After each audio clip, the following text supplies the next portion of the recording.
За хамтдаа залбирцгаая.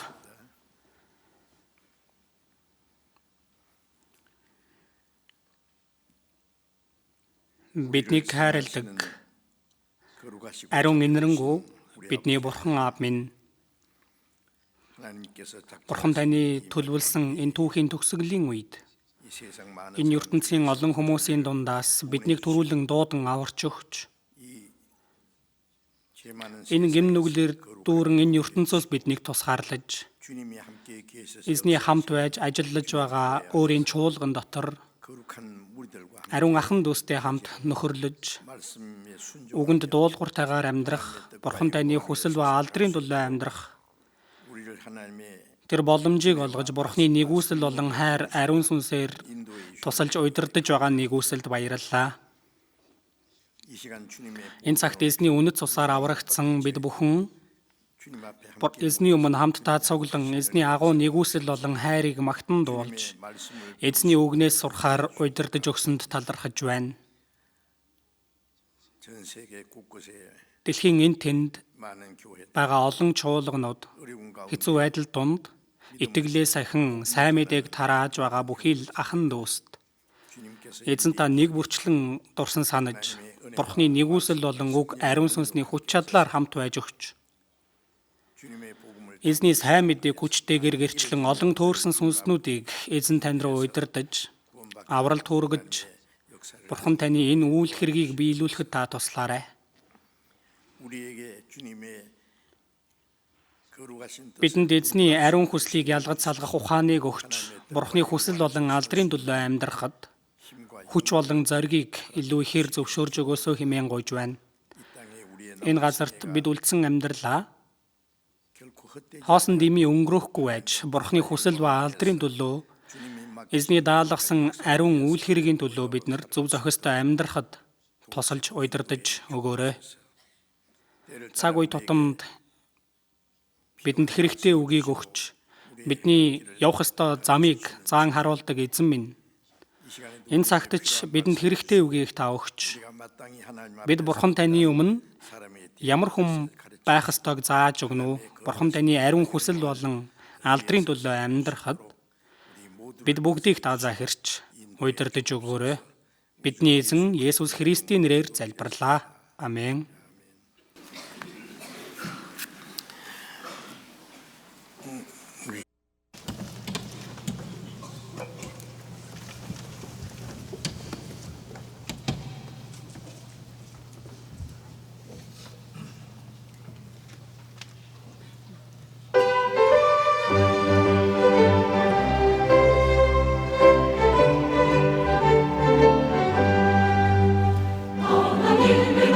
So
Библиэс хайж олцгоё. Колосай 3 дугаар бүлгийг харъя.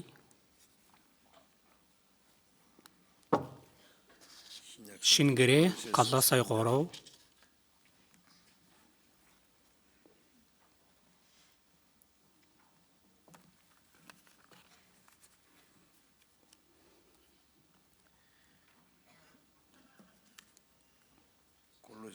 Колосай 3-ын 15. Колосай 3-ын 15 хамтдаа уншийе. Христийн амар тайван зүрхийг чинь захираг. Үүний тулд л та нар нэгэн бие дотор дуудагдсан талархах тун. Энэ хүртэл байна.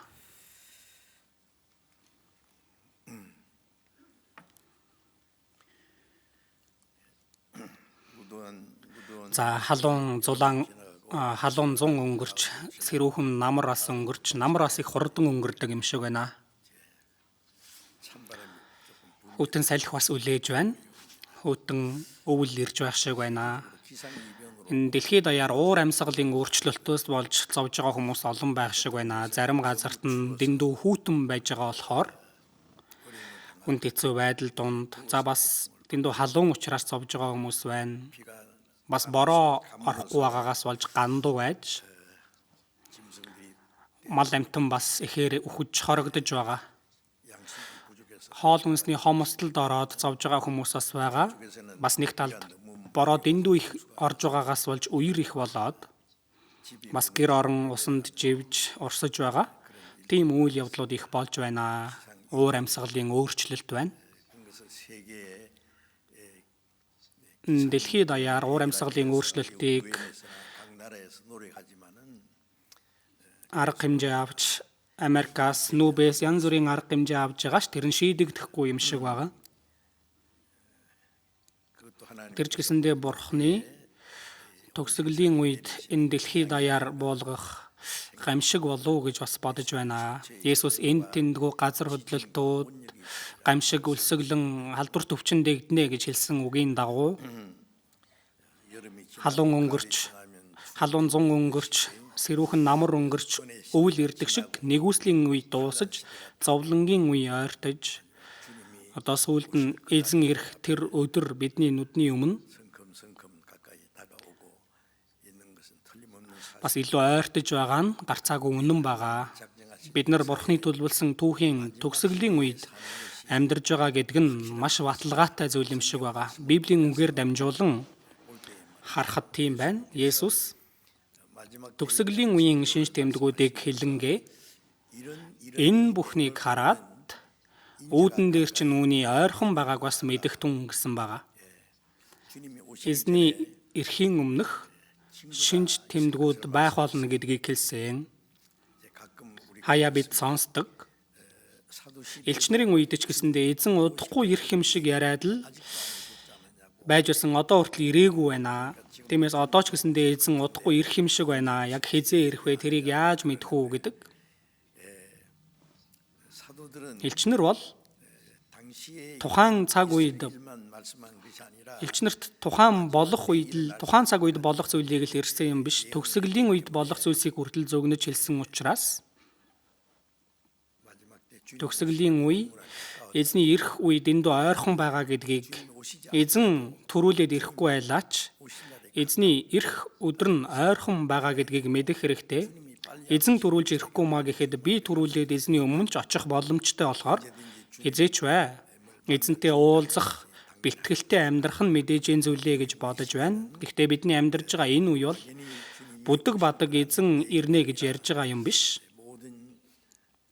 Бүх шинж тэмдгүүд энэ байгалийн шинж тэмдэг, улс төрийн байр байдал, энэ сэрэг айрам, бас ёс суртахууны хувьд бүхий л талаараа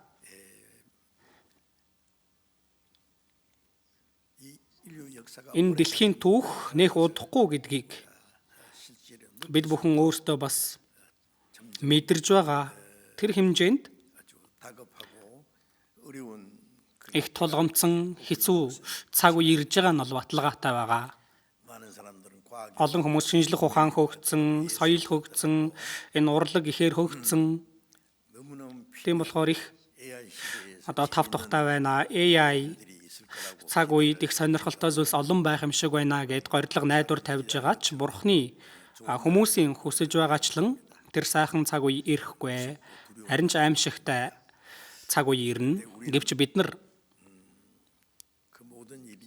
тэр бүхий л зүйлсээр дамжуулан эзэн дахин ирэх үед бид эзэнтэй уулзах тэр эзний алдар сууд орхоо бодох юм бол төгсгөлийн үеийн шинж тэмдгүүдийг харж эзний ирэх тэр өдрийг хүлээж чаддаг байгаа.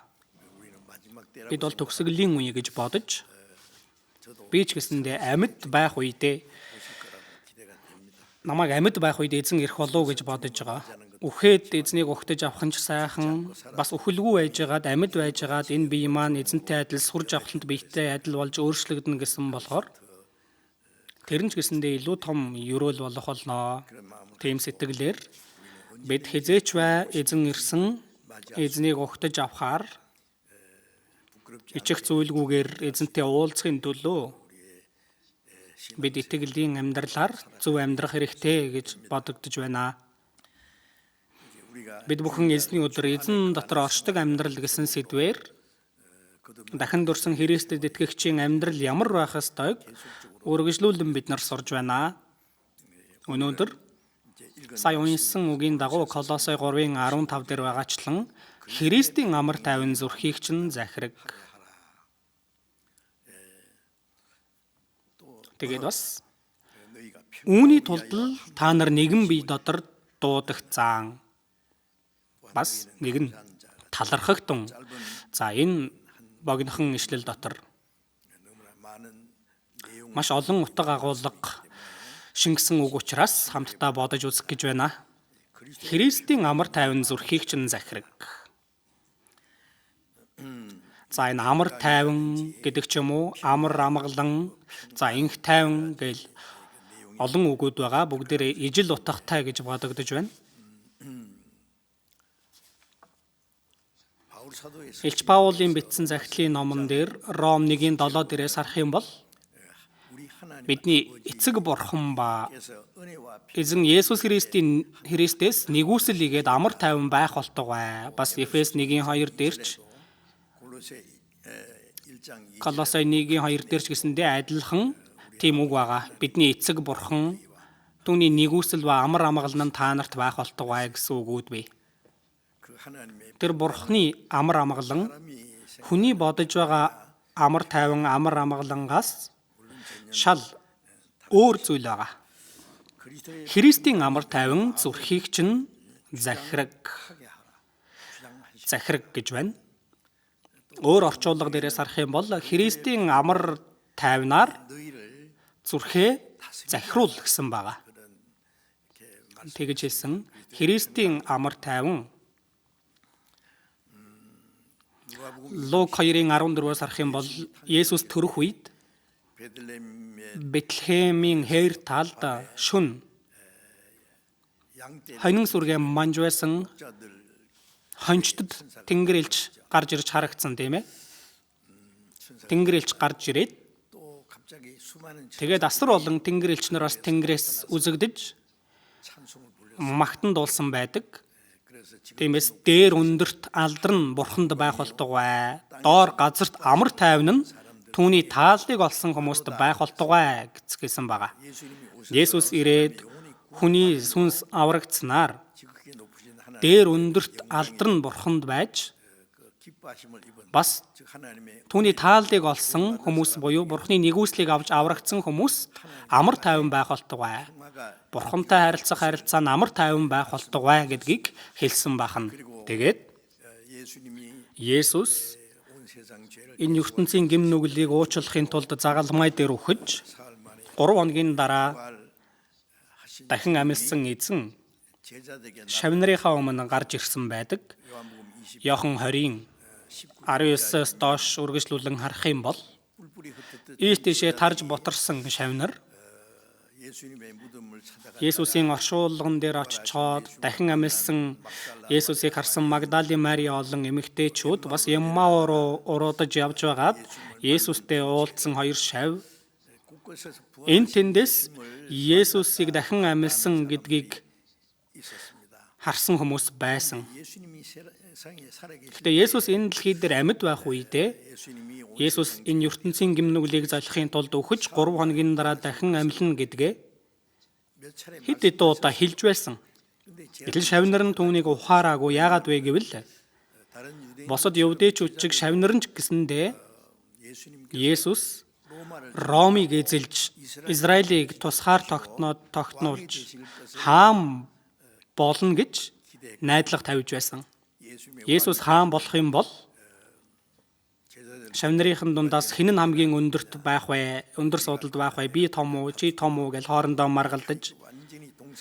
За үнэхээр хамт байсан мөртлөө өөр бодолтой байсан. Есүс загалмай дээр үхэхээр ирсэн. Гэтэл шавнар нь Есүсийг хаан болно гэж юудэчүүдтэй адил бодож байсан. Гэтэл Есүс хүч ашиглалгүйгээр баригдаж яваад Пилатаас цаазын ял сонсож тэгээ загалмайг өөрөн ширэгдэж явсан болохоор шавнар нь гүн цөхөрч ээш дэшээ тарж бутарсан. Магадгүй Есүс дахин амьлаагүй байсан бол нэг ч хүн Есүст итгэхгүй байх байсан. Есүсийн 12 шавнарын дундаас Искариотын Юдас Есүсийг дагаж байгаад бас нэг том суудалд суух болов гэж бодсон. Гэтэл тэр найдвар нь тасрангууд Есүсийг 30 мөнгөн зоосоор зарсан. Бас хамгийн ойрын шав гэж байсан Петр нь Есүсийг алсуур дагаж байгаад Есүсийн шав гэдгээ мэддэгдэнгүүтлээ үхээс айгаад би Есүсийн шав биш ээ. Би Есүсийг танихгүй гэж гурвантаа үгүйсгсэн. Есүсийг үхсэн ч үгүйсгэхгүй гэж том ярьж байсан Петр өнөө шөнө азарган дахиад онготхоос өмнө чи намайг гурвантаа үгүйсгэнэ. Петр яагаад миний сэтгэлийг ойлгохгүй байгаа юм бэ? Би үхсэн ч эзэн таныг үгүйсгэхгүй. Шоронд орсон ч хаанч байсан эзэн таныг дагаж чаднаа. Би яаж эзэн таныг үгүйсгэх вүлээ? Ингэж том ярьж байсан хүн Есүсийг алсуур дагаж байгаад энэ хүн Есүсийн шав мөн байна гингүүтэл нь үгүй гэд гурвантаа үгүйсгдэг. Тахиа донгоцсон эзний хэлсэн үгийг сансан байж таарна тийм ээ. Миний бодлоор магадгүй дахиад донгодох болгонд Петр уйлдаг байсан баг. Тэгээд бас Петр насан туршдаа дахиа мах иддэггүй байсан баг. Дахиагаар зэмлүүлсэн болохоор за ямар тач тэгж байсан шавнар нь Есүс дахин амьлаагүй байсан бол тэдний дундаас нэгэн ч Есүст итгэхгүй байх байсан. Гэтэл Есүс энэ ертөнцийн гим нүглийн төлөө загалмай дээр үхсэн ч Есүс бүх ертөнцийн гим нүглийг зойлсон аврагч Христ гэдгийн нотлогоо нь Есүсийн дахин амьлал байгаа. Есүс үхсэн нь бүх ертөнцийн гим нүглийг золихын тулд дахин амьлснаар Есүс энэ ертөнцийн гим нүглийг золиод зогсохгүй бас аврагч гэдгээ дахин амьлснараа энэ бүх ертөнцийн хүмүүст итгүүлсэн байна. Дахин амьлсан Есүс 40 хоногийн турш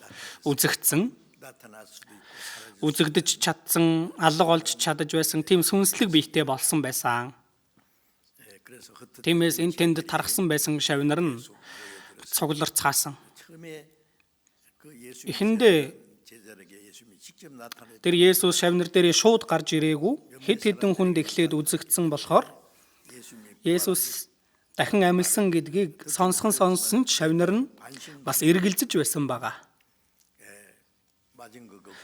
Үнэн ч юм шиг, худлаач юм шиг санагдсан. За тэгж байтал Иохан 20:19-с арах юм бол тарж ботарсан байсан шавнар нь эргэж цугласан байгаа. Цуглаад Иохан 20:19-с харцгаая. Иохан 20:19.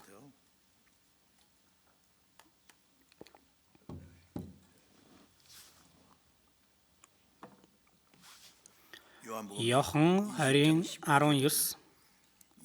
Тэр өдөр буюу 7 хоногийн эхний өдрийн үдэш шавнар нь евдээчүүдээс айснаас үүдээ түгжсэн байв. Есүс ирээд тэдний дунд зогсож тэдэнд амар амгалан та нарт байх болтугай гэв. Үүнийг айлдаад тэр тэдэнд гар хажуугаа үзүүлв. Шавнар нь эзнийг хараад ихэд баярлав. За 7 хоногийн эхний өдөр Есүс 7 хоногийн эхний өдөр дахин амилсан Есүс тэр эхний өдрийн үдэш шавнар нь евдээчүүдээс айснаас болоод цугласан байсан евдээчүүд Есүсийг алаа зогсохгүй бас Есүсийн шавнарыг бас алах гэж магадгүй бас хайж явж байсан бах. Ягаад вэ гэвэл Есүсийн шавнар Есүсийн цогцыг хулгайлаад бас нуучгаад Есүс дахин амилсан гэж худлаа ярьсан ийм яриаг гаргахгүй тулд Есүсийн цогц байгаа тэр оршуулгыг ч гэсэндээ 3 хоногийн турш сэргээр сахиулна гэсэн тийм ээ.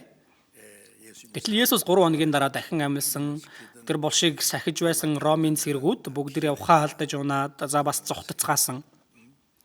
Тэгсэн чи юудэчүүд үүнд итгээгүй.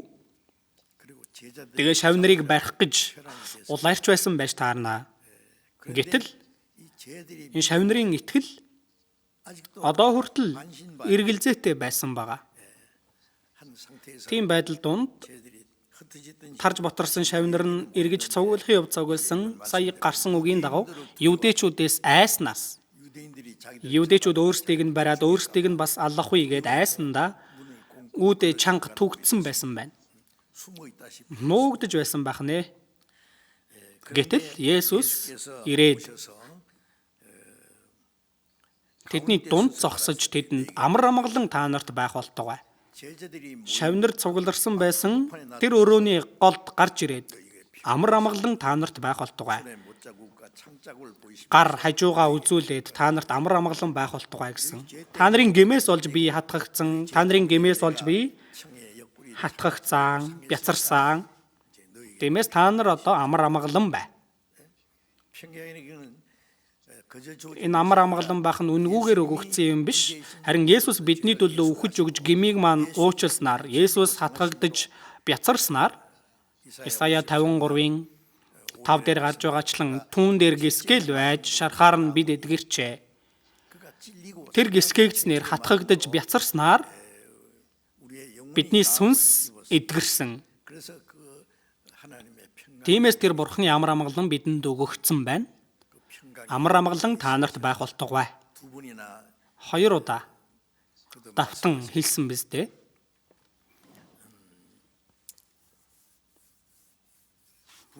Дахин амилсан Есүс харагдах чадхаар, харагдаж болохоор үзэгдсэн бас сарниж алга болж байсан. Гэтэл гинт эзэн үзэгдсэн байна. Хаалга цооштой байсан гэтэл хаалгаар орж ирээгүй гинт гарч ирсэн. Дахин амилсан Есүс цаг хугацаа болон орон зайд хязгаарлагддаггүй сүнслэг биетэй болсон байсан. Хизээж хаанч гарч ирж чадах хаалга цооштой байсан ч дотор гинт гарч харагдах эхэндээ шавнар нь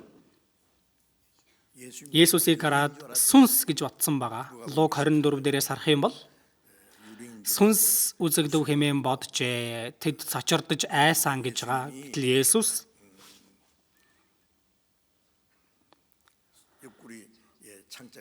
хажуугаа үзүүлсэн, гараа үзүүлээд сүнс нь та нарын харж байгаа над чиг яс мах байдаггүй юм аа гэсэн.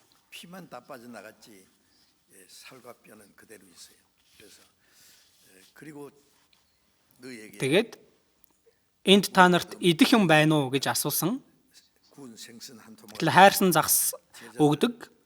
Шавнар нь харж байхад Есүс тэрийг зоогддог. Есүс хэрвээ сүнс байсан бол Есүс юм идвэл ингээд тодоод орно доошоо орж байгаа нь харагдана үсттэй шууд нэвт. Ягаад Есүс тэгэж хайрсан загас идэв? Өөр утга бас байгаач. Есүсийн дахин амьлал, Есүсийн бие бол энэ махан бие юмаа гэдгийг батлахын тулд байсан. Бас Иохан 21 дээрээс харах юм бол дахин амьлсан Есүс Галил нууран дээр шавнартайгаа дахин уулздаг.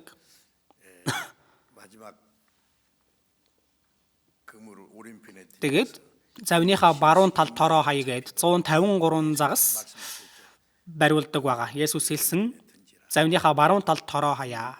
Гэтэл загас 153 ширхэг баригдсан. Бүрийн тоог нь хүртэл Есүс хэлсэн байсан. Тэгээд дээр гараад үтсэн чинь Есүс шавнарынхаа төлөө модны нүүрсний гал бэлдчихсэн. Тэгээд тал болон загас бэлдчихсэн байсан. Өглөөний хоолоо идцгээ гэж хэлдэг. Би тэр үзэгдлийг бодох юм бол дахин амьсан Есүс шавнартаа гарч ирж харагдсан. Есүсийн үгийн дагуу загас баригдсан нь хожим нь Есүсийн үгийн дагуу та нарыг хүмүүсийг агнах загсчин болгоно. Петр, Иохан, Яаков тэр загсчдад хэлсэн үгийн дагуу олон сүнсийг аврах болно гэдгийг бодит тэр гайхамшгаар үзүүлээд зогсохгүй Есүсийн бэлдсэн тэр өглөөний хоол байна. Гал байна, хайрсан загас байна, талх байна. Дахин амьлсан Есүс болон тэр өглөөний хоолыг идэнгээ нөхөрлсөн тэр нөхөрлөл тэр байдлыг бид нэр төсөөлж үзэх юм бол ямар үтсгэлэнтэй онцгой үзэгдэл байсан бол шавнартайгаа сүүлчийн нөхөрлөлийг хийж байгаа дүр төрх байгаа. Гэтэл энэ Галил нуурын ирэг дээр Есүс үзэгдээд зогсохгүй үнээс илүү эхлээд үзэгдсэн нь энэ Иохан 20-ийн 19 дээр байгаачлан Есүс шавнар нь үүдээ төгцсөн байхад тэр гэр дотор зогсож байсан дүр төрх тийм ээ. Тэдний дунд зогсоод гэсэн. Энэ үгийг харах юм бол бид юу гэж бодох уу? Бид одоо бол эзнийг харж чадахгүй байгаа. Томас Есүс гарч ирэх үед шавнартай хамт байгаагүй. Тиймээс шавнар нь Томаст бид дахин амьлсан Есүсийг харсан гэсэн. Тиймээс Томас гар хурж үзсэн юм уу гэдэг. Гар хурж үзээгүй гэхдээ харсан гэсэн. Томас гар хурж үзэх хэрэгтэй штэ. Тэгж байж л мэдэн штэ. Би гар хүрхээс нааш итгэхгүй гэдэг. 7 хоногийн дараа дахин Есүс гарч ирсэн. Томасын төлөө гарч ирсэн юм шиг байгаа. Гарч ирээд онцгойлон Томас тандаад хорууга нааш нь хүрэг, гарыг минь үз. Гараа нааш нь хүрэг, миний хажуу руу хий. Итгэлгүй бус харин итгэлтэй бай гэсэн Томас. Уучлаарай гэж хагаад гар хүрсэн байх. Тэгээд хэлсэн үг нь миний эзэн, миний бурхан. Тэр үед Есүс хэлсэн чи намайг харсан учраас итгэв. Хараагүй атлаа итгэсэн нь ерөөлтэйе. Бид бүхэн харсан учраас итгэж байгаа юм биш, хараагүй ч гэсэндээ итгэдэг. Яагаад? Үгээр дамжуулан итгэдэг. Энэ Библиэлд ямар олон итгэж болох үс нотлогоо байгаа билээ. Үлс 17-оос харах юм бол Есүс үхэгчдээс амьснаар үүнийгээ бүгдэд нотолсон юм а гэсэн байгаа. Есүс амьсныхаа дараа 40 хоногийн турш олон хүмүүст өөрийгөө нотолж харуулсан. 1-р Коринт 15-аас харах юм бол нэг удаа бүр 500 гаруй ах トゥ нарт нэг мөчөд үзэгцэн гэж байгаа. Юудэчүүд одоо хүртэл Есүст итгэдэг хүмүүс дахин амьсан Есүсийг дахин амьлаагүй гэж худал үгэнд итгэдэг гэж байгаа. Хуучин гэрээний Йохова бурханд л итгэдэг, шинэ гэрээний Есүст юудэчүүд итгэдэггүй. Шинэ гэрээг бол буруу урсгалын ном гэдэг одоо хүртэл загалмай дээр өгсөн Есүсийг Христ гэж итгэдэггүй. Хаанаар ирэх Христийг л хүлээж идэг байгаа. Есүс хаадын хаанаар ирэхээс өмнө Антихрист эхлээд гарч ирэх үед магадгүй юудэчүүд хаанаар ирэх Есүсийг угтаж авахаас илүү Антихристийг төрүүлээд угтаж авахд турах байхаа. Бид бүхэн хараагүй ч гэлээ. Үгээр дамжуулан итгэдэг. Хараагүй атлаа итгэсэн нь ерөөлтэй. Хараагүй ч гэсэндээ эзэн хаана гавь одоо дахин амьсан Есүс тэр хаалгаар түгжээтэй байсан ч нэвтлэн орж ирсэн шиг энэ чуулганы хаалга түгжээтэй хаалттай байлаач. Энэ хаалгыг нээж Есүс орж ирэх шаардлагагүй. Одоо хаана гавь? Эзэн бидний дунд байгаа. Одоо Есүс тэдний дунд зогсож тэдэнд хаан зогссон бэ? Тэдний дунд зогссон.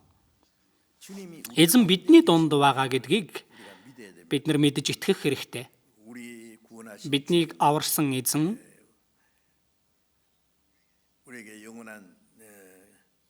бидэнд мөнх ам болон найдварыг өгсөн эзэн энэ ертөнц дээр амьдрах хугацаанд бидэнтэй үргэлж хамт байх болно гэж Матай 28-ын 20 дээр үеийн төгсгөл хүртэл би та нартай үргэлж хамт байх болно гэж айлцсан эзэн одоо энэ цагт ч бидний дунд байгаа. Бидний дунд, тийм ээ. Бидний амийн эзэн учраас бидний дунд байж амар амгалан та нарт байх болтугай гэж хэлж байгаа. Эзний бидэнд өгсөн амар амгалан аврагдсан Христэд итгэгч хүнд л өгөгддөг амар амгалан байгаа. Энэ амар тайван амар амгалан байх болтугай гэдэг үг Библиэлд олон бий. Тиймээс Илч Паулч гэсэндээ захидлуудыг бичиж илгээхдээ бидний эцэг бурхан та нарт амар амгалан өгөх болтугай, та нар амар амгалан байх болтугай гэж хэлж байсан. Иохан 14-ийн 27-оос харах юм бол Есүсийн үг амар амгалан би та нарт үлдээнэ. Амар амгалангаа би та нарт өгнө. ертөнцийн өгдгөөс өөрийг би та нарт өгч байна. Өр зүрхээ бүү шаналга, бүү түгш гэсэн байгаа. Амар амгаланг би та нарт өгнө. Амар амгалангаа эзэн өөрийн амар амгаланг өгнө. Энэ амар амгалан нь ертөнцийн өгдгөөс өөр гэж байгаа. ертөнцийн өгдөг амар амгалан нь эд материаллык зүйл. Бас энэ махан биеийн зүйл ч юм уу? Нүдэнд үзэгдэж харагдах тийм л зүйлээр хүмүүс амар тайвныг эдлэх гэдэг тэр амар амгалан хэсэг хугацааны дараа унтраал үгүй болдог. Тиймээс Есүс миний өгөх амар амгалан ертөнцийн өгдгөөс өөр гэж хэлж байна. Иохан 4:14 дээр харин миний өгөх уснаас уух хинч хизээч цангахгүй. Миний өгөх ус тэр хүний дотор мөнх амьд оргилох болгийн ус болно. Энэ уснаас уух хүн бүр дахин цангана. Харин эзний өгөх уснаас уух хинч мөхөхгүй, цангахгүй. Харин мөнх амьд оргилох болгийн ус болно гэсэн. Тэгэхээр энэ ертөнцийн амар амгалан хэсэг хугацаанд байжгаад алга болдог. Хэсэг хугацаанд амар амгалан байжгаад үгүй болдог.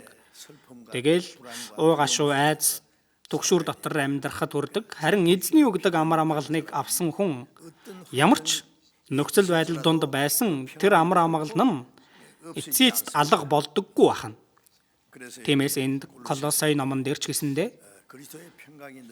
Христийн амар амгалан зүрхийг чинь захираг. Бидний амьдрал донд Христийн амар тайван бидний амьдралыг бүрэн захирах ёстой. Христийн амар тайван биднийг захирах ёстой гэж хэлж байгаа хан. Энэ эзний өгдөг амар амгалан үүнийг алдагдуулж болохгүй. Тиймээс үүний тулд л та нар нэгэн бие дотор дуудагцсан. Есүс загалмай дээр үхээд дахин амьсан хамгийн чухал зорилгоудын нэг нь юу вэ? Бидэнд Бурхны амар тайвныг өгөхийн тулд байгаа. Исая 57-гийн 21-ээс харах юм бол буруутуудад амар тайван үгүй гэсэн байгаа. Буруутуудад амар тайван үгүй. Хэсэг хугацааны баяр хөөр баяр баясгалан байж болох ч яг жинхэнэ амар тайван байхгүй. Эзэн бидэнд сүнсний амар тайван өгсөн, мөнхийн амар тайван өгсөн байгаа. Энэ амар тайван Бурхны улсад орохын бас нэгэн тэмдэг магтан дуун дээр ч гэсэндээ эзний амар тайван сэтгэлд минь байвал мөнхийн Бурхны улс илүү ойртно гэсэн утгатай магтан дуу байгаа. Бидний сэтгэлийн амар тайван деваажинд бас орох тэмдэгтэй адил байх нь. Энэ сэтгэл амар тайван байх. Тэр нь бол девааж юм аа. Бурхны амар тайван. Амар тайван амар амгалан Тэнгэрээс бууж ирнэ гэж байгаа. Тэр Бурхны өгдөг амар тайван бидний сэтгэл зүрхэнд биелэлээ олсон. Тиймээс энэ амар тайван бидний сэтгэлийг захираад явах хэрэгтэй.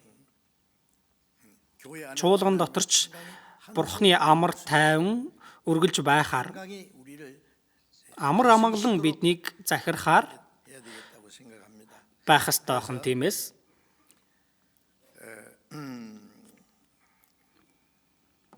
Иохан 1:14-ийг харах юм бол үг нь мах болж бидний дунд оршин гэсэн. Есүсийг хэлж байгаа. Бурхан Иохан 1:1 дээр эхэнд үг байсан, үг Бурхан байсан гэж байгаа. Бурханыг үг гэж хэлж байна. Яагаад вэ? Бурхан бидний нүдэнд харагддаггүй. Гэтэл үгээр өөрийгөө илчилж харагдсан. Энэ үг өөрөө Бурхан байсан. Бид бүхэн энэ Библийн үгээр дамжуулан Бурхан ямар нэгэн бэ гэдгээ илчилсэн тийм ээ. Бурхан нүдээр харж чадахгүй учраас мах бодоор ирсэн нэг нь Есүс байна. Хинч Бурханыг хараагүй, харин эцгийн өвөрдөх цор ганц төрөгч болох Бурхан нь л түүнийг таниулсан гэсэн.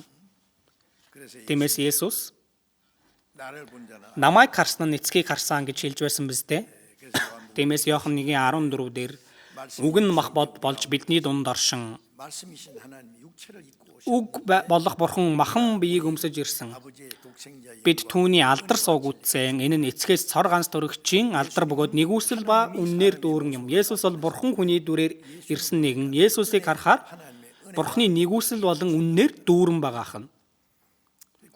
Аврагдах юм бол эзэн бидний дотор оршиж тэр нэгүсэл болон үнэн бидний дотор дүүрэн байдаг. Ариун сүнсээр дамжуулан Бурханы нэгүсэл, тэр нэгүсэл дотор байгаа Бурханы хайр, Бурханы бидэнд өгсөн аврал, тэр бүхий л Бурханы өгдөг бэлгүүд байгаа шүү дээ. Тэгээд Бурханы үнэн дүүрэн байдаг. Нэгүсэл ба үннээр дүүрэн юм аа. За энд Бурханы амар тайван үргэлж байх болно гэдгийг хэлж байгаа. Тиймээс Ром 15-аас харцгаая. Ром 15 33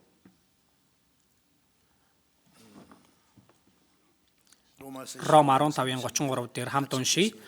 Амар амгалангийн Бурхан та бүгдийн хамт байх болтугай. Амен.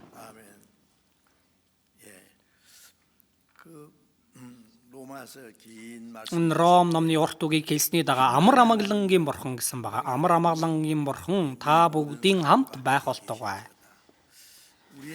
Бидэнд нэгүсэл болон үннээр мөнх ам болон найдварыг өгсөн Бурхан, Бурханы амар амгалан одоо бидний дотор хамт байна гэж хэлж байгаа хон. Ром 16:20-ыг бас харцгаая. Ром 16:20 хамт уншия. Амар тайвны Бурхан та нарын хөл дор сатаныг удахгүй няцлана. Бидний эзэн Есүсийн нэгүсэл та нартай хамт байх болтугай. Амар тайвны Бурхан та нарын хөл дор сатаныг удахгүй няцална. Бурхныг эсэргүүцсэн сатан.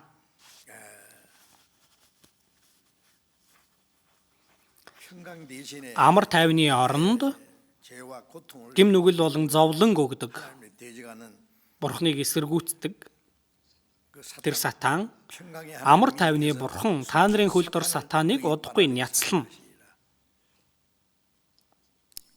Эзэн дахин ирэх үед хөлийн гიშгүр олгоно гэж байгаа сатаныг, хөлийн гიშгүр гэж байгаа нь гიშгэд зориулагдж байгаа зүйл шүү дээ. Дээр нь гიშгэд зориулагдж байгаа сатаныг ингэж няцална гэж байна. Бидний эзэн Есүсийн нэгүсэл та нартай хамт байх болтугай. Тиймээс амар тайвны Бурхан, Бурхны амар амгалан гэсэн үг давтан гарч байгаа. Тиймээс Бурхны тэр амар амгалан болон Бурхны нэгүсэл ерөөл бидэнтэй хамт байх болно гэдгийг хэлсэн байна. Исая 26-гийн 3 дээрээс харах юм бол өнгөрсөн цагт сурсан тийм ээ. Бодол санаа нь бат хүнийг амар тайван дотор та хамгаалнаа. Бодол санаа нь бат хүнийг. Энэ үгийг сонссон биз дээ? Мэдж байгаа биз дээ? Цээжээр уншиж чадах уу? Аль Библи гэнэ үү? Исая 26 3 дугаар эшлэл. Бодол санаа нь бат хүн гэж байгаа нь Бурханд хандсан энэ хараа нь тогтсон хүн байх нь үргэлж Бурхныг харж байгаа хүн. Еврей 12 дээрээс харах юм бол итгэлийг эхлүүлэгч бөгөөд төгс болгогч Есүсөд харцгаая. Бид энэ хараагаа өөр тийш нь эргүүлэх гээд байдаг. Петр Есүс усан дээгүүр алхахад эзэн та юу? Би байна, бүү ээ гэж хэлдэг. Эзэн та мөн бол намайг усан дээгүүр алах гэж тушаагаач ир гэдэг. Тэр далайн шуурга давлгаад игдсэн байхад Петр их зоригтойгоор эзэн ир гэсэн чинь завнаасаа буугаад тэр далайн давлгаан дээгүүр алхдаг. Эхэндээ алхсан. Энэ одоо зүүд үзэгдэл үү гэж бодоод доошоо харснаар живдэг үсттэй. Эзнийг үргэлжлүүлэн харсан бол живхгүй байх байсан. Эзэн ир гэсэн болохоор ягаад эзнийг харж ягаад өөр зүйлийг харваа. Бодол санаа нь бат хүн гэж байгаа нь энэ хараага эзэнд төвлөрүүлэхийг, эзэнд тогтоохыг хэлж байгаа. Үргэлж эзэн рүү харахыг хэлж байгаа. Ямар ч юм болж исэн бай. Бодол санаа нь бат хүн. Амар тайван дотор Бурхан тэр хүнийг хамгаална гэж байгаа. Энэ их чухал үг байгаа. Тиймээс Бурхны амар тайван бидний сэтгэлд үргэлж байж, сэтгэлдээ түүнийг үргэлж байлгаж амьдрах хэрэгтэй. Тэгээд өөрсдийнхөө амьдралд Бурхны амар тайвнаар өөрсдийнхөө бодол санаа амьдралаа захируулах хэрэгтэй. Бурхан тандсан бидний сэтгэл хөндийрөх үед энэ амар тайван нурдаг, аврал алга болдог юм биш. Аврагдсан хүнд өгөгддөг тэр амар тайван алдагддаг баахна. Тиймээс тэр амар тайван зүрхийг чинь захираг, миний амьдралыг захирахаар, миний бодлыг захирах хэрэгтэй баахна. Энэ ертөнцийн хүмүүсийн мэдхгүй амар тайван байх нь энэ амар тайвныг бидэнд өгсөн байх нэ. Тиймээс бас талархах тун гэж хэлсэн байгаа. Ефес номноос харъя. Ефес 5-ын 20.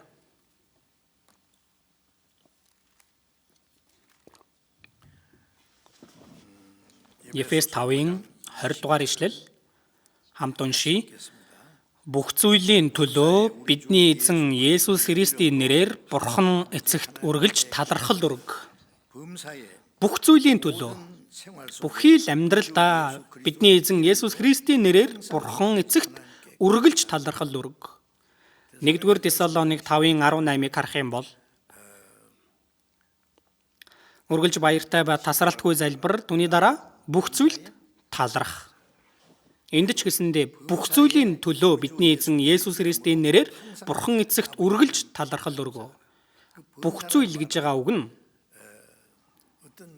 бидэнд сайн сайхан юм тохиолдсон ч, за муухай юм тохиолдсон ч, амар тайван үеч бай, за зовлон шаналлтай үеч бай, ямар ч тохиолдолд эзэнд талархах гэсэн үг байна. Тэгж чадах болов? Эзэн бидэнтэй хамт байгаа учраас бидэнд зарим үед сайн сайхныг өгнө, бас зарим үед зовлонгч гэсэндээ өгдөг. Зовлонг өгдөгч тэр нь Бурхан илүү сайн сайхныг өгөхийн тулд бидэнд зовлонг өгдөг учраас бид ямар ч юм тохиолдсон бүх зүйлийн төлөө бид талархаж, үргэлж баярлаж чаднаа. Даниэл 6-гийн 10-аас харах юм бол харах уу? Даниэл 6-гийн 10.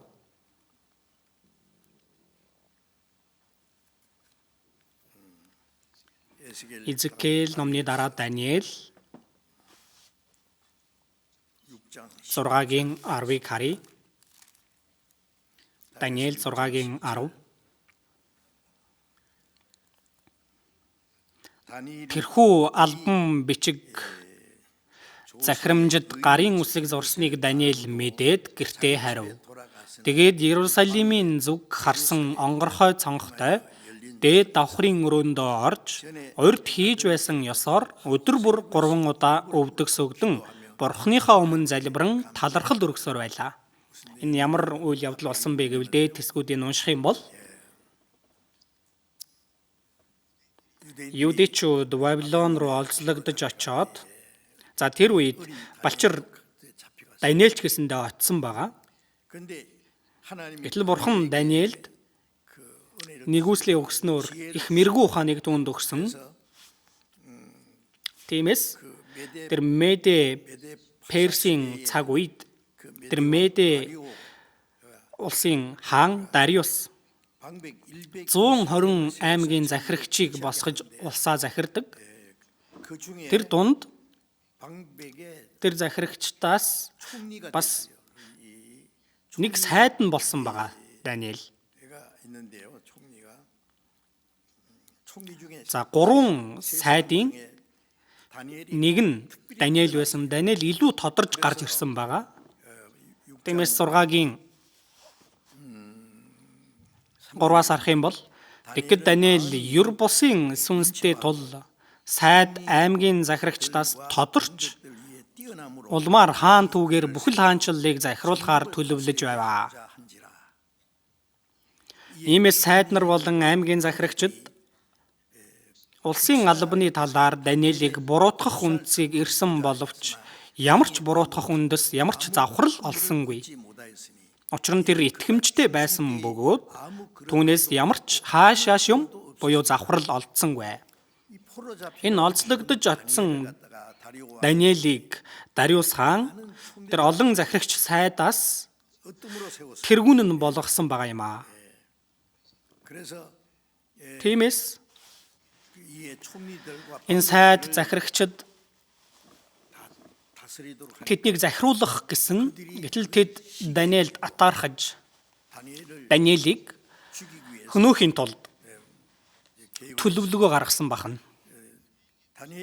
Даниэлд ямар нэгэн буруутгах үндэс байна уу ирсэн боловч юу ч олоогүй. Ямар ч завхрал олдсонгүй, буруутгах үндэс хаашааш юм олдсонгүй гэж байгаа. Буруутгах үндсийг ирсэн боловч олж чадаагүй. Тэгээ яах вэ? Сүүлийн үед улс төрийн өрсөлдөгч гэдэг тийм ээ. Өөр хүн илүү яваад байх юм бол, өөрөө муудаад байх юм бол тэр дээр байгаа хүнээ татан буулгахын тулд яаж игээд ямар нэгэн аргаар буулгах гээл тэгэл тэр дээр гарах гээл тэгдэг. Гэтэл Даниэл үнэхээр бүх зүйлийг итгэмжтэй төгс хийдэг байсан учраас буруутгах үндэс олоогүй. Тэгээд тэд нэг зүйлийг мэдэж байсан. Тэгээд түүнийг ашиглан төлөвлөсөн. Даниэл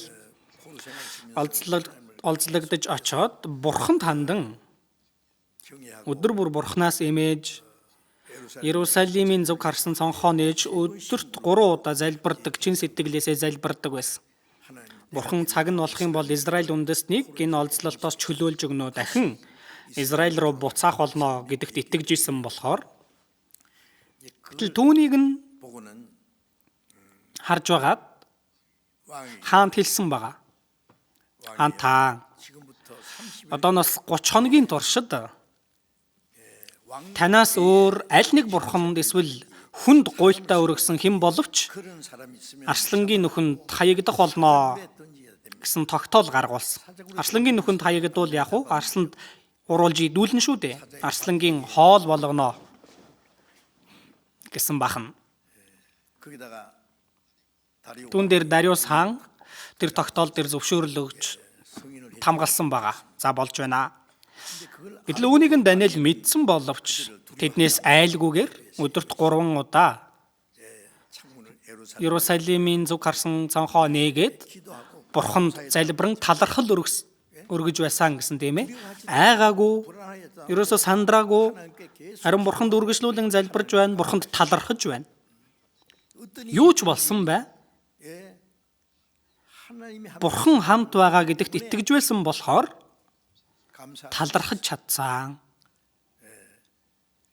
Тиймээс Даниэл залбирсныг нь олж хараад түүнийг барьж аваад Даниэлийг хаан тэр тогтоол дээр нэг тамгалсан бол цуцлах боломжгүй яах ч аргагүй тэгээд Даниэлийг барьж аваад Арслангийн нүхэнд шидэж хайсан. Гэтэл хаан Даниэлийг үнэхээр их хайрладаг байсан болохоор ингэж тамгалсандаа харамсдаг. Гэхдээ яах ч аргагүй улсын хууль учраас одоо Арсланд уруулаад идсэн гэж бодсон чинь үнэхээр их давчдсан байна. Юу ч идэлгүй, шүнжин унтаж чадаагүй тэр хаан. Тэгээд өглөө эрт үүрээр Арслангийн нүхэнд дөхөж очоод амьд бурхны зарц Даниэла чиний үргэж үйлчилдэг бурхан чамайг Арслангаас аварч чадвуу гэсэн чинь Даниэл тийм ээ тэглээ. Бурхан намайг хамгаалж өгснөөр Арслан надад хүрч чадсангүй. Арслан өмнө нь зүгээр л байж байсан. Зүгээр нэг гүлэг шиг, нохой шиг царайлал байж исэн. Тиймээс Даниэлийг Арслангийн нүхнээс гаргаад Даниэлийг хэлс гүтгсэн хүмүүсийг, тэр хүмүүсийг эхнэрүүдийг нь бүх зүйлтэй нь бариад тэр Арслангийн нүх рүү хайсан чинь Арслангийн нүхний ёроолд хүрээгүй байхад арслангууд тэдэн рүү дайрч бүх ясыг нь хуглан боталсан гэж байгаа. Түүний дараах агуулгуудыг харвал эндээс бидний бодох зүйл нь Даниэл ямар ч байдал дунд бурханд үйлчилдгээрээ үйлчилж ямар ч зүйл болж исэн бурханд найдсан итгэл нь өөрчлөгдөөгүй, айж эмээгээгүй. Бурханд залбирч талархсан гэж байгаа. Бүх зүйл таларх гээд байгаа нь ямар ч зүйл тохиолдож байсан бай бурхан хамт байгаа гэдэгт итгэвэл бурханы амар тайван байх учраас талархаж чадна. Бурханы амар тайван болон талархал хоорондоо холбоотой. Үйлс 26-аас харах юм бол Илч Паул энэ Силас Филиппойд сайн мэдээг тарааж агаад баригдаад хувцаа тайлуулан тэгээд маш их ташуур дуулсан. Тэгээд гүн газар доор шоронд хоригдсон. Төмөр дүнг зүгээд хөдөлж чадахгүй тэр шорон дотор. Тэгвэл шүн юу болдог вэ? Паул Силас нар залбирч магтуу дуулж байваа гэж байгаа. Илч Паул Есүстэй уулзахаасаа өмнө Есүст итгэдэг хүмүүсийг хавчж байсан хүн. Стефаныг чулуугаар шидэж алхад саналаа нэгтгэж байсан хүн гэж байгаа. Тахилч нараас эрх мэдлийг аваад Дамаскт байгаа Есүст итгэгч хүмүүсийг барьж аваад тэдэнд хорихын тулд явж байх замдаа Есүстэй уулзсан биз дээ. Есүс тэр Саулыг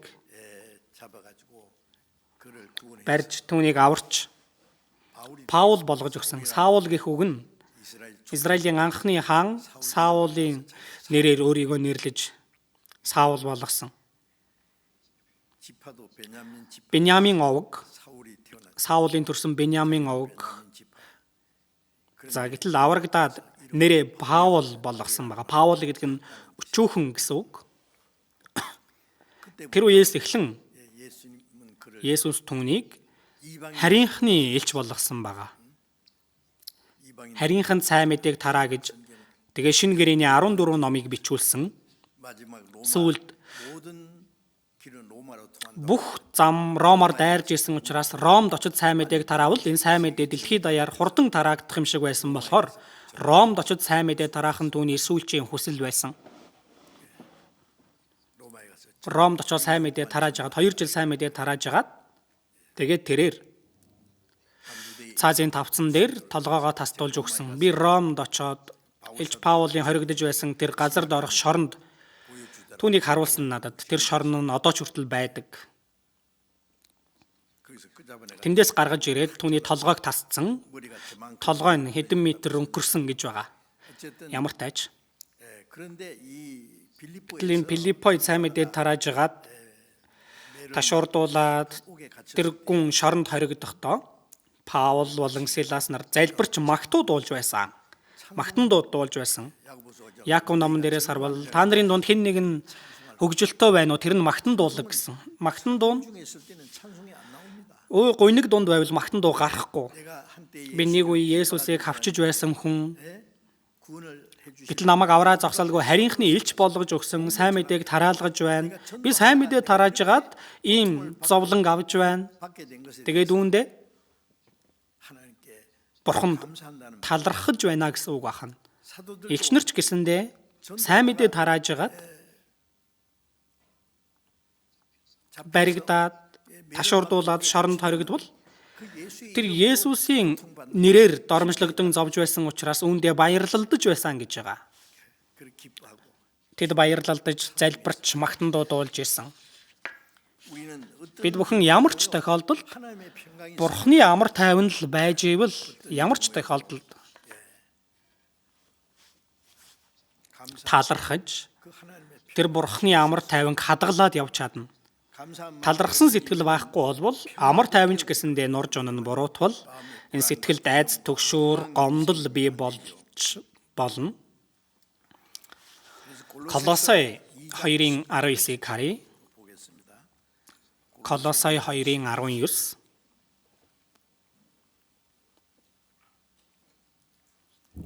Колосай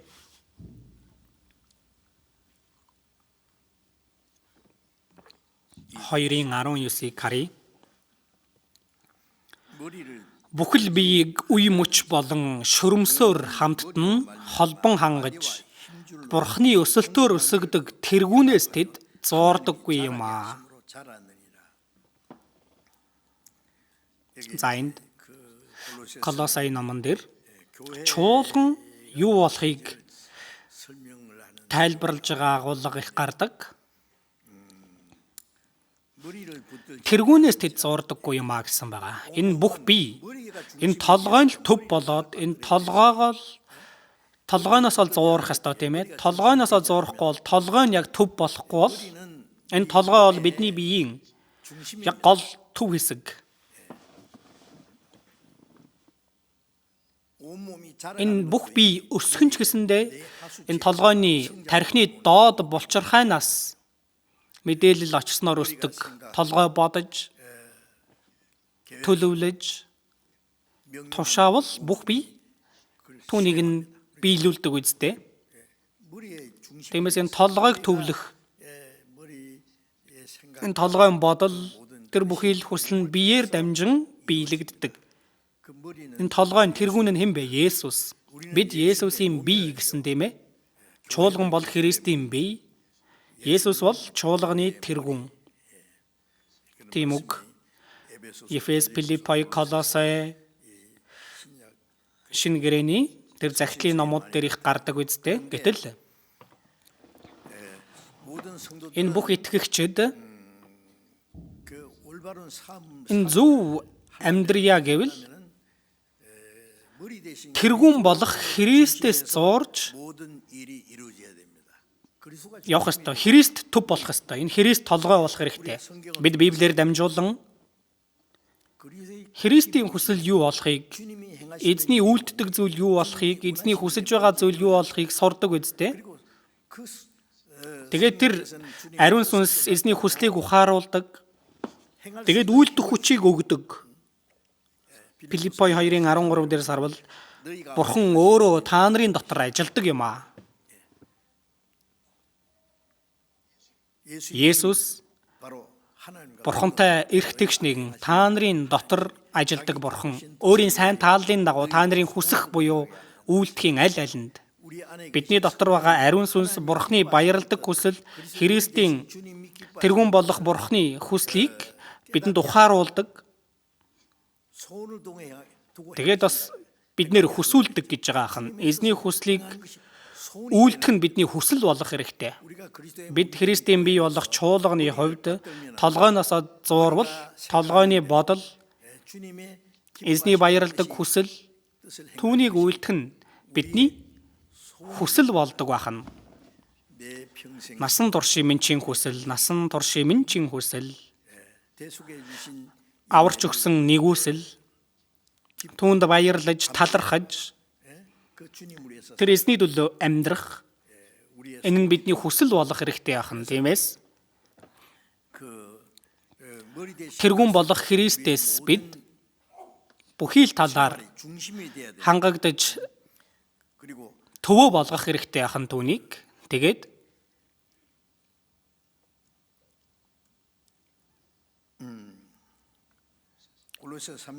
Колоссе 2:19-ыг дахин уншийе. Бүхэл биеийг үе мөч болон шүрмсөөр хамтд нь холбон хангаж Бурханы өсөлтөөр өсөгдөг тэргүүнээс тэд зуурдаггүй юм аа. Усан үзмийн модны зөөрлөл Есүс бол усан үзмийн мод, бид бол мөчрүүд гэж байгаа. Усан үзмийн модыг тарьсан тариач нь Бурхан. Тэгвэл усан үзмийн модыг суулгасан мөчр нь аврагдсан бид бүхэн мөчр нь би бол усан үзмийн мод, та нар бол мөчрүүд гэсэн. Тэр усан үзмийн мод болон мөчр үндснээс ирж байгаа тэр шимт хижээлээр сорж авснаар өсдөг, тэгээд үр жимс ургуулдаг. Тэр болон Есүс бидний биеийн тэргүүн толгой, бид тэр биеийн адилхан зөөрлөл бахна. Энэ толгойноос бүх зүйл тэтгэгддэг байгаа. Энэ тархины мэдрэлээс төв мэдрэлийн систем рүү тэгээд захын мэдрэлүүдэд энэ толгойн хүсэл хурж очих юм бол бүгд жигд хөдөлдөг үстэй. Бас толгойноос тэр тархины доод булчирхайнаас өсөлтийн гормон ялгарх юм бол тэгэх юм бол бие өсдөг байгаа. Тиймээс бүх үе мөч болон шүрмсөөр хамтд нь холбон хангаж Бурханы өсөлтөөр өсөгдөг. Энэ биеэр дамжуулан тэтгэгдэж Бурханы өсөлтөөр өсөгдөгөө. Энэ юу гэсэн утгатай вэ? Ганцаараа бол өсөхгүй гэсэн үг. Энэ усан үзмийн модны мөчр ганцаараа ургаж чадахгүй, жимс ургуулж чадахгүй, надаас ангид та нар юу ч хийж чадахгүй гэсэн. Есүс бол тэргүүн, бид бол бие гэж байгаа илэрхийлэмж. Энэ биеийн эд эрхтнүүд толгойноос зуурахгүй бол толгойноос бүх зүйлээр хангадаг, өсөгдөг. Гэтэл толгойноос салангад байвал энэ бие өсөхгүй шүү дээ. Аврагдсан хүн ганцаараа Библийг уншаад, ганцаараа сайн үйл хийгээд, тэглээгээд итгэл нь өсөх болов. Эзэн хамт ажиллаж байгаа чуулганд холбоотой байж үе мөч болон шүрмсөөр холбогдож, хангагдж байж л Бурханы өсөлтөөр өснө. Итгэл өсдөг байна.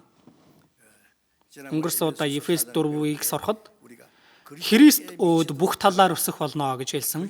Христийг дуурайх хүртлээр өснө. Бидний итгэл өсөх хэрэгтэй. Гэтэл энэ сүргээсээ салаад явбал өсөх боломжгүй. Балчир хүүхэд эцэг их болон гэр бүлийнхнээсээ салаад ганцаараа амьдрч чадах уу, өсөж чадах уу?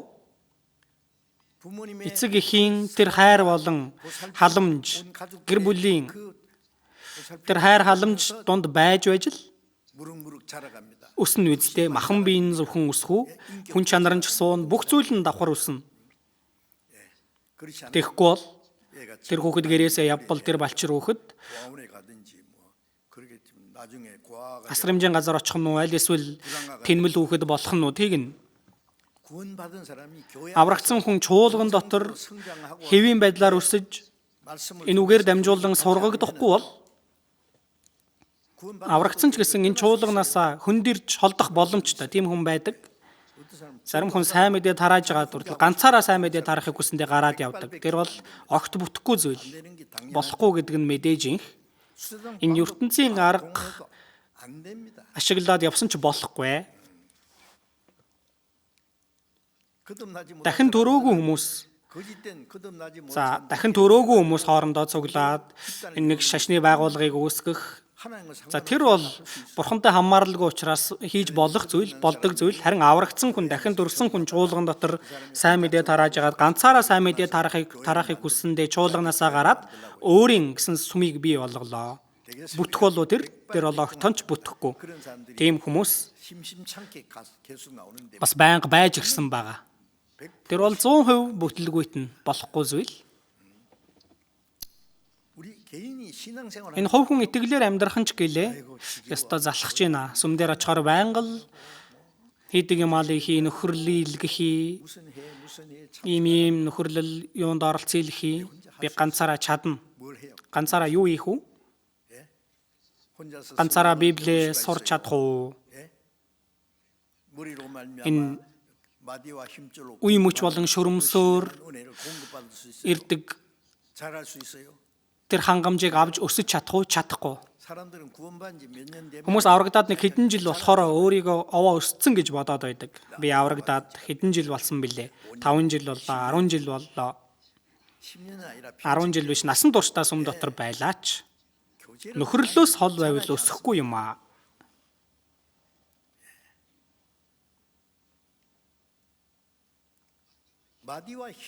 Үе мөч болон шурамсөөр тэргүүнээс ирэх тэр хангамжийг авч байж л тэтгэгдэж байж л өснө.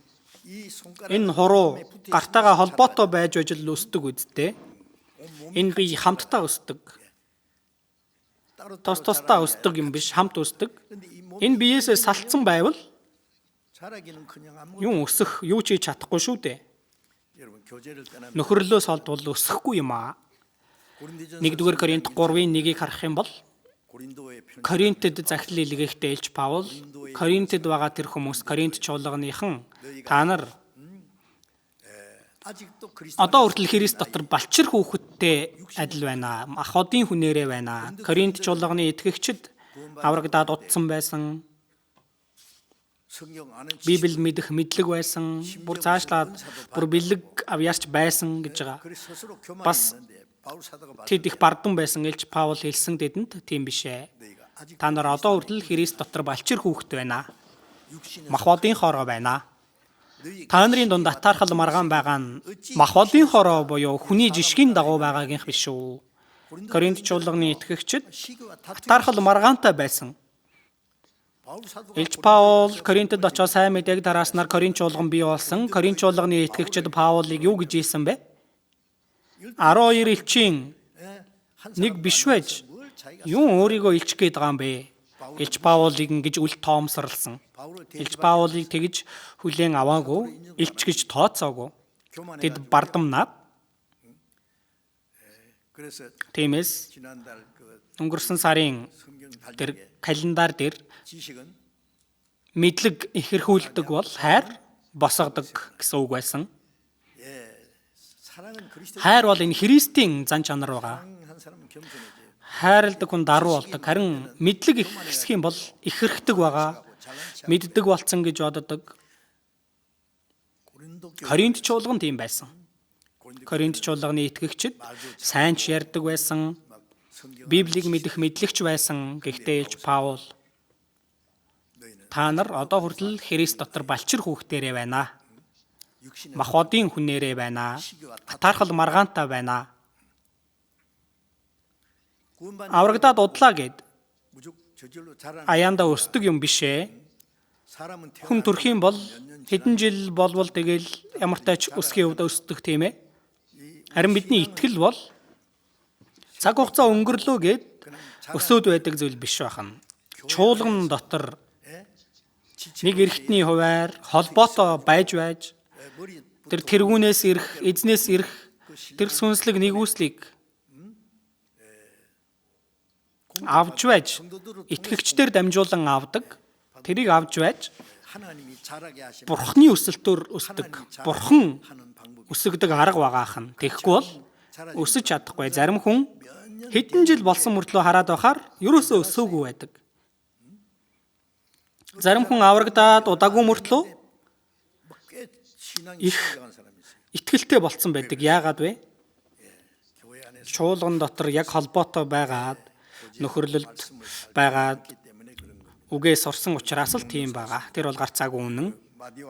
Тэгэхээр үе мөч болон шөрөмсөөр хамтд нь холбон хангаж Бурхны өсөлтөөр өсөгдөг. Үүнийг мартахгүй байх хэрэгтэй. Тэгээд дахиад нэг ишлэл харъя.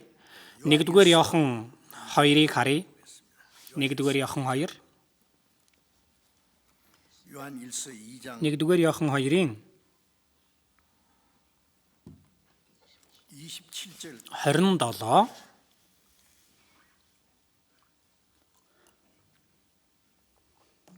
1-р Иохан 2-ын 27. 27, 28 би уншия. Та нарын түүнээс авсан тасалгоо нь та нарын дотор байдаг бөгөөд өөрт чинь заах хэн нэгэн та нарт хэрэггүй. Харин түүний тасалгоо нь та нарт бүхнийг заадаг бөгөөд тэрхүү тасалгоо нь худал биш үнэн юм. Тиймээс та нарт заасан ёсоор та нар түүний дотор байгтун. Бяцхан хүүхдүүдээ та нар түүний дотор бай. Тэгвэл түүнийг илчлэгдэхэд бид түүний өмнө зоригтой байж түүнийг ирэхэд өмнө ичих юмгүй байх болно.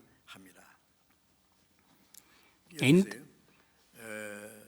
та нарын түүнээс авсан гэж байгаа, та нар гэж байгаа нь чуулганыг хэлж байгаа.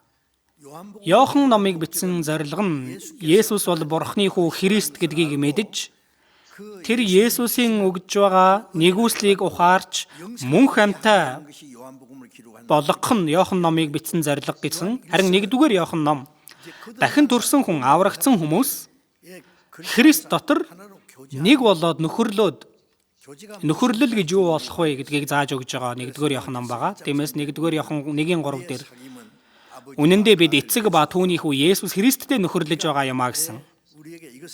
Бидэнд үүнийг бичсэн нь нөхөрлүүлэхийн тулд юм а гэж байгаа хан. Нөхөрлөл бахан fellowship. Бид хоорондоо нөхөрлөх. Энэ нь хүн хоорондын үерхэл нөхөрлөл биш. Харин эцэг ба түүний хүү Есүс Христтэй нөхөрлөж байгаа юм а. Энэ нөхөрлөл дотор амьдрах амьдрал, эзэн доторх амьдрал бахан. Тиймээс энэ үгэн дээрч та нарын түүнээс авсан тосолгоо нь та нарын дотор байдаг. Та нар гэж байгаа нь чуулганыг хэлж байгаа. Тосолгоо гэж байгаа нь ариун сүнс. Тосолгоо нь та нарын дотор байдаг. Ариун сүнс. Тосолгоо нь та нарт бүхнийг заадаг. Бөгөөд тэрхүү тосолгоо нь худал биш үнэн юм. Тиймээс та нарт заасан ёсоор та нар түүний дотор байгтун. Чуулган дотор ариун сүнсний заалт байдаг. Энэ хан бичгээр чуулган гэдэг үгийг их зөв бичсэн. Заалгуулах газар бас цуглах газар. Бид нар заалгуулахын тулд цугладаг. Аврагдсан хүмүүс цуглах болгондоо эзнэр заалгадаг бахан. Эзний нэгүсэл болон үнэн, Бурхны хүсэл болон Бурхны төлөвлөгөө Христэд итгэгчдийн яаж амьдрах ёстойг бид нэр сурдаг үедээ энэ тосолгоо нь та нарт бүхнийг заадаг. Тосолгоо нь ариун сүнсийг гэлж байгаа. Чуулган дотор ариун сүнс байж бүхнийг заадаг. Худал биш үнэн юм а. Тиймээс та нарт заасан ёсоор та нар түүний дотор байгтун. Ариун сүнсний заалт түүнд худал юм байхгүй, үнэн байх нь. За манай чуулганы пасторууд ч гэсэндээ Библийг заадаг. За магадгүй өөрийн бодлыг ярих боломжтой, үгэн дээрээ алдах боломжтой. Гэхдээ Библийн чухал хүслийг тайлбарлахдаа хэлэхдээ нэх сүртэй алддаг болов. За магадгүй алдаж болох юм гэхдээ барагтаал бол байхгүй. Худал биш үнэн. Ариун сүнсний тэр сургаал бол худал биш үнэн. Би хаяа энэ Христийн шашны нэвтрүүлгийг сувгийг үзэх юм бол за тэр нэвтрүүлэг гардаг. Заримдаа хаяа нэг үздэг яг юу ярих нь уу гэд.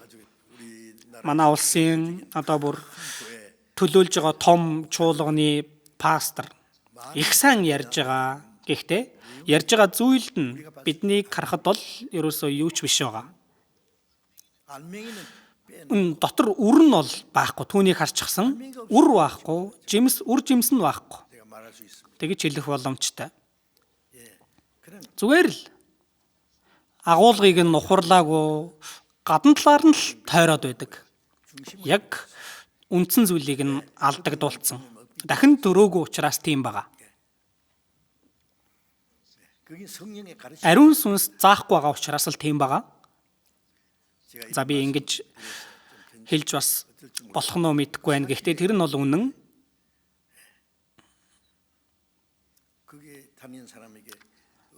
Сүмд явдаг хүнээс хизээ яаж дахин дурсныг нь асуугаарай. Тодорхой хэлнэ. Чуулганд явах нь итгэж байгаа. Хичээнгүй сайн явах нь итгэл гээл тэгдэг. Би уржигдэрч гэсэндээ тэр нэвтрүүлгийг харсан чинь эзэн ирэх ойрцсон учраас бид нар эзнийг угтаж авахын тулд хичээнгүй байх ёстой, сайн байх ёстой. Тэгэхгүй бол деваажинд очихгүй тамд очин. Тиймээс их сайн байх ёстой гэж хэлээд байдаг. Хэр зэрэг хичээнгүй сайн байх ёстой юм бэ?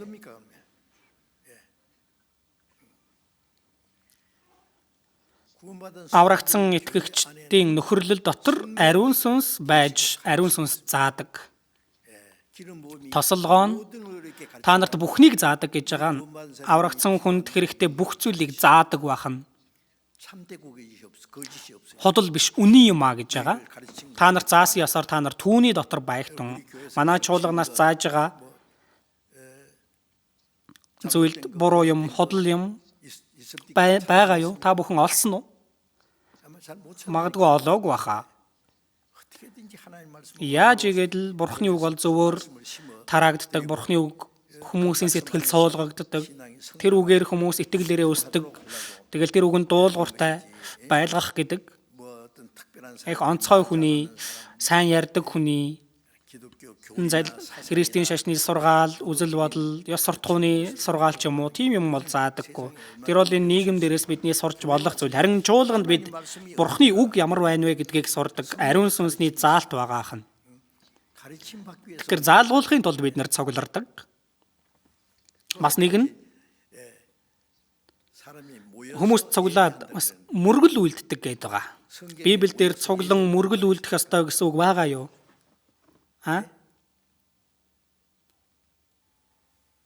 Йохан 4 дээрээс харах юм бол Бурхан бол сүнс, түүнд мөргөгчт нь сүнсээрээ үннээр мөргөх ёстой гэж альтлаа гэсэн. Бурхан ийхүү мөргөгчдийг ирж байдгаа гэсэн. Бурхан бол сүнс гэж байгаа нь махан бие бишээ гэсэн үг. Махан бие биш учраас бид бүхэн үнэхээр итгэл сүсэгтэй дүр төрхөөр нухацтай,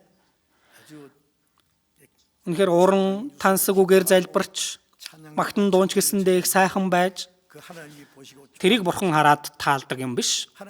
Бурхан махан бие биш байхгүй юу? Бурхан бол сүнс гэж байгаа нь бидний сэтгэлийг нэвтлэн хардаг гэсэн үг. Тиймээс Бурхан дахин дурсан хүн бол тэр хүнээр дамжуулан Бурхан тэр хүний залбирлыг сонсох болов. Дахин төрөөгүй хүний залбирлыг бол аварч өгөөч гэх залбирлыг нь сонсно. Бурхан сүнс учраас мөргөгчт нь үннээрээ сүнсээрээ мөргөх ёстой. Сүнсээр гэж байгаа нь ариун сүнс бахан. Ариун сүнс ирж үнэн рүү удирдах тэр үннийг дагаж амьдрах амьдрал бүхэлдээ мөргөл бахан. Бурхан ийхүү мөргөгчдийг ирж байна. Илүү баталгаатай зүйл нь Ром 12:1 дээр Бурхны өрөвч сэтгэлээр та нараас хичээнгүйлэн гоё. Бурхны өрөвч сэтгэлийг өмссөн бол авсан бол аврагдсан хүн аврагдсан бол гэсэн үг. Аврагдсан бол үнийг сонсоо гэж байна. Өөрсдийн биеийг Бурханд тааламжтай Амьд ариун тахил болгож өрг. Ингэхэн та нарын сүнслэг мөргөл мөн. Аврагдсан хүн Бурхны таалдаг амьд ариун тахил юу вэ? Хуучин гэрээний хонь ямаа бярог тахил болгож өргөж исэн бол шинэ гэрээний үед аврагдсан хүний энэ бие тахил болох ёстой байна. Өөрсдийн биеийг Бурханд тааламжтай амьд ариун тахил болгож өрг. Энэ бол сүнслэг мөргөл. Амьд тахил гэж байгаа нь юу вэ? Бидний үг, бидний үйлдэл, энэ амьдрал бүхэлдээ амьд тахил болох ёстой байна. Тэгээд 12-ийн 2 дээр энэ үеийн явдалд нийцэлгүй, энэ хорон муу бузар завхарсан энэ ертөнцийг дагаж явуулгүй харин оюун санаагаа шинчилж өөрчлөгдөх тун Бурхны сайн тааламжид төгс төгөлдөр хүсэл юу болохыг танаа гэж байгаа. Ариун сүнс Бурхны сайн тааламжид төгс төгөлдөр хүслийг бидэнд зааж өгдөг шүү дээ. Тэр Бурхны баярлах хүслийг үйлдэ. Түүнийг үйлдэж амьдрах бүхий л амьдрал Бурханд өргөж байгаа сүнслэг мөргөл бахна. Амьд ариун тахил. Бидний амьдрал бүхэлдээ амьд ариун тахил сүнслэг мөргөл бахна. Бид ингээд цуглах үед мөргөл үйлдэхийн тулд цуглаж байгаа юм биш ээ. Мөргөл биш гэж бас биш л дээ. Гэхдээ мөргөл үйлдэхийн тулд цуглаж байгаа юм биш. Мөргөл үйлдэх тэр аргыг сурахын тулд цуглаж байгаа. Бурхны үгийг зөвөр сурж мэдж тэр үгээр амьдрах амьдрал гэр орондооч, нийгэмдээрч, ажил дээрээч, чуулган дээрээч Бурхны үгийн дагуу амьдрахад тэр бүхий л амьдрал бүхэлдээ Бурханд өргөгдөж байгаа сүнслэг мөргөл болж байгаа хэн. Амьд тахил болж байгаа хэн ойлгож байна уу? Цуглаад мөргөл үлддэг гэж байгаа. Би дунд ангид байхад Пусанд эзний өдөр сүмдэр очих юм бол Христийн шашны сургууль болохоор заавал ингээд сүмд явах хэвээр. Сүмд очих юм бол пастор нь ингээд урт хүрм өмсчихсэн хамтдаа мөргөл үлдцгээе гээл. Түүнд мөргөгчтөн сүнсээрээ үннээр мөргөх ёстой гээл. Үнэхээр нухацтай анир тэгээс их сүсэг бишрэлтэй тэр мөргөл үү? Тийм мөргөл Библиэлд хаана байна вэ? Энэ бол хиймэл шүтэнд мөргөж байгаа хүмүүстэй ялгаагүй зүйл шүү дээ. Христэд итгэгчийн амьдрал бүхэлдээ бидний үг үйлдэл, бидний амьдрал бүхэлдээ Бурхны хүслийн дагуу амьдарж байгаа амьдрал бүхэлдээ мөргөл бахам. Энэ нь ариун сүнсийг дагаж үйлдэж байгаа хэрэг. Тиймээс ариун сүнс бидэнд Бурхны нэгүслийг ухааруулдаг, үнэн ухааруулдаг. Христэд итгэгч хүн яаж амьдрах ёстойг бидэнд байнга зааж өгдөг үстэй. Ингэж заалгуулад мартчвал ямар хэрэг байна вэ? Энэ үннийг сонсоод мартагч байх биш, харин үгийг хэрэгжүүлэгчд болцгоо гэсэн. Үгийг сонсоод мартагч нь төрлөх царайгаа толинд хараад өөрийгөө харчаад эргэхдээ ямар байснаа даруй мартдаг хүнтэй адил. Мартчих юм бол толинд харах юм бол яадаг вэ? Үсээ янзлал, нүрээ ч гэсэндээ янзлал. Тэгэх ёстой. Толинд харчаад эргэж харахтаа ямар байснаа мартчихлаа. Нэг удаа нэг залуу ээж хүүхдээ тэрвэрж исэн. Тэр ээж уруулаа их гүн тод бодчихсан байгаа. Хүүхэд нь тэр уруулд нь гар хүрээд ингээд хасар дээр нь будаг болгоёсон. Тэгээд ийм болцсон. Харах юм бол үнэхээр инээ түрнээстэй. Тэгээд өдөржин тийм байцсан. Гэртээ хараа толинд харуул цочин үсттэй. Толинд харуул өөрөөсөө засах юм юу вэ? Харна үсттэй. Үгээр дамжуулан бид засах зүйлээ, үйлдэх зүйлээ олж харна, засах хэрэгтэй биш гэж үү? Гэтэл үгийг үйлдэхгүй байх нь толинд харчаад ямар байснаа даруй мартаж байгаа дүр төрхтэй айдлаа.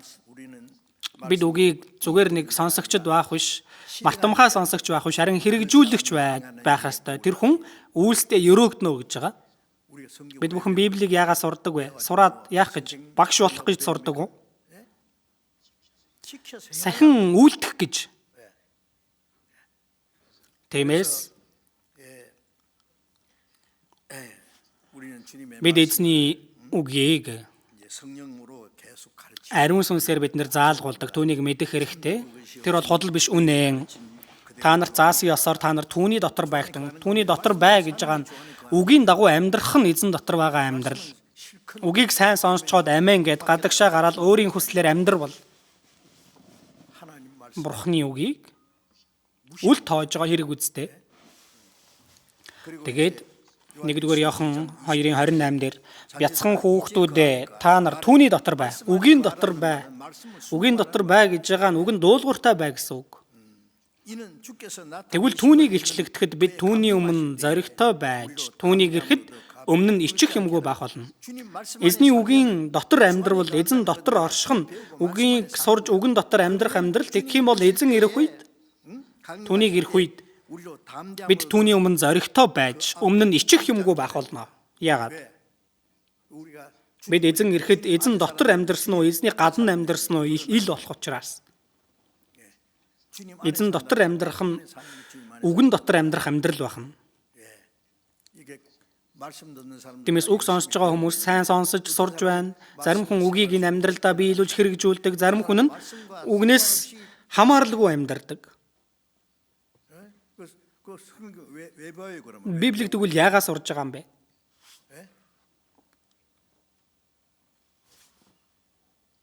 Сонсоод зүгээр өөрийн хүснээр амьдрах байсан бол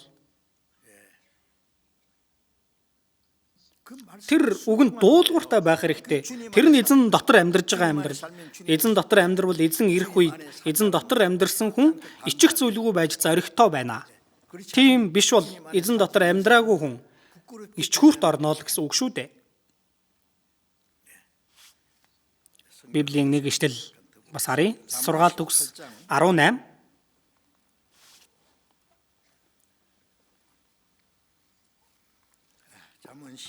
Сургаалт төгс 18-ийн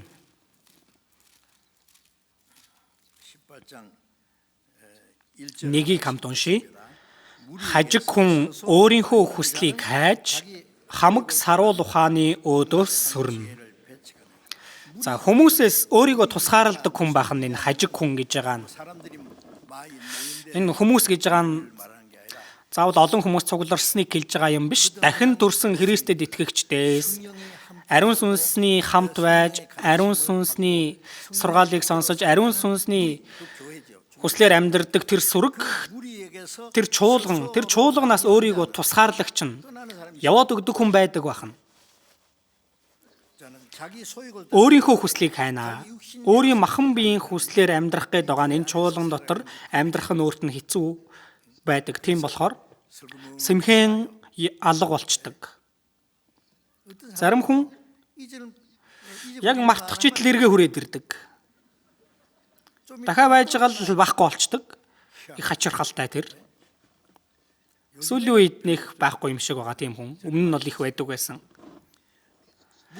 Тэгэхээр хажиг хүн өөрийнхөө хүслийг хайж, энэ бол энэ сүргээсээ өөрийгөө тусгаарлагч хүн байх нь өөрийнхөө хүслийг хайдаг, махан биеийн хүслээр амьдардаг, хамаг саруул ухааны өөдөөс сөрнө. Хамаг саруул ухаан гэдэг нь ариун сүнсний зааж байгаа тэр хамаг мэрэгүү ухааны өөдөөс сөрдөг байна. Чуулганаас ангид зөв зүйлийг сурахгүй энэ ариун сүнсний сургаал чуулган дотор байгаа. Бид энэ сүргээсээ холдвол эзнээс холдож байна гэсэн үг. Чуулганаас холдох нь эзнээс холдож байгаа хэрэг. Эхлэл 13 дээрээс харах юм бол Авраам Бурхны үгийг сонсон тэр Бабел самхаг баригдаж байсан Халдын ураас гараад Палестин тэр Израилийн нутаг руу явхад үеэлдүү Лот нь ч хамт явсан.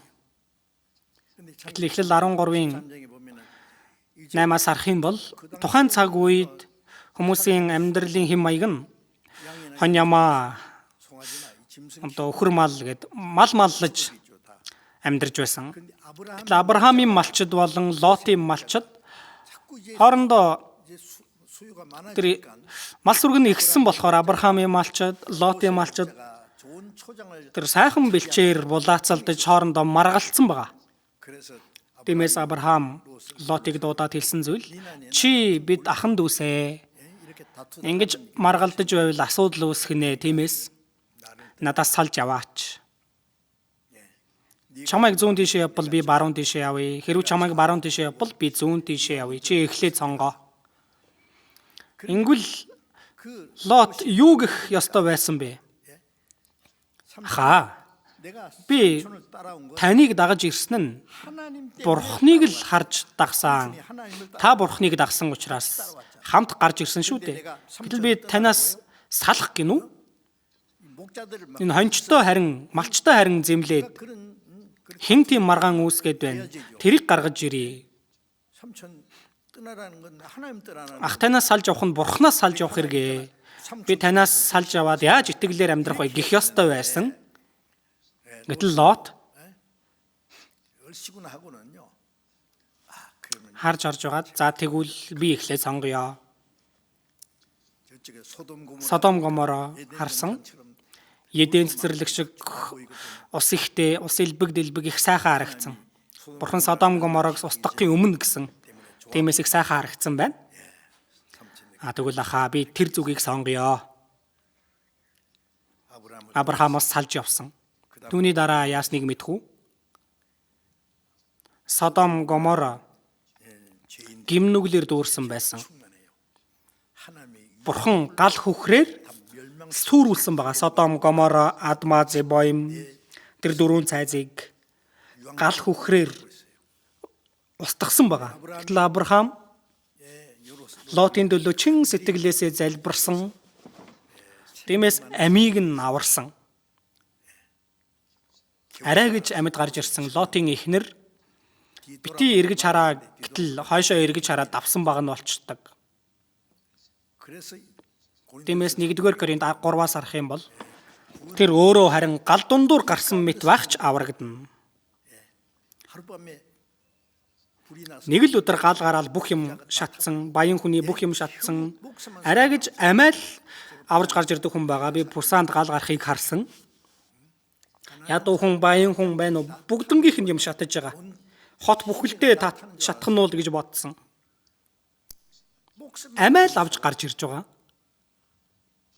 Тэр бол Лот байсан.